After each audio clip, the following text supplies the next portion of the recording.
The situation in Venezuela is very worrying. The country appears to be on the brink of a human rights abyss.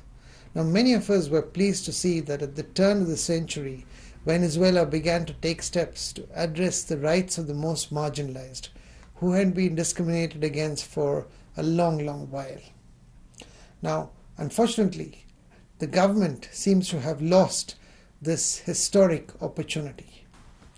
Since the beginning of February, people have taken to the streets to protest against the high levels of criminality and insecurity that plague the country and its shortages of essential goods and services.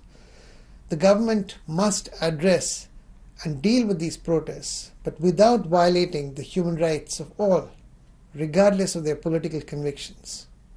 In recent weeks, Amnesty International has documented scores of cases of grave human rights abuses, including killing and wounding, as a result of policing the current demonstrations. It is unacceptable and disturbing that 21-year-old Daniel Quintero was severely beaten, whipped, and threatened with being burned alive whilst in custody of the security forces. It's equally unacceptable that pro- and anti-government protesters resort to violence, leading to civilians and officials being shot or hurt during provoked incidents at the barricades.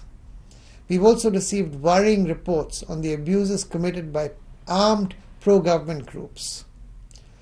This surely has to be a wake-up call for the government.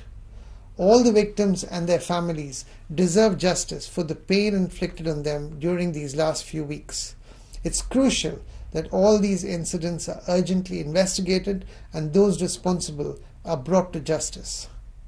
Equally, it's crucial that a plan of action is put in place so that the country doesn't fall into this abyss.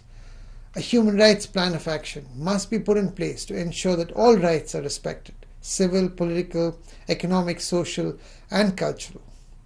And we are calling on all leaders to send a clear message to their supporters to exercise their right to freedom of assembly, but peacefully.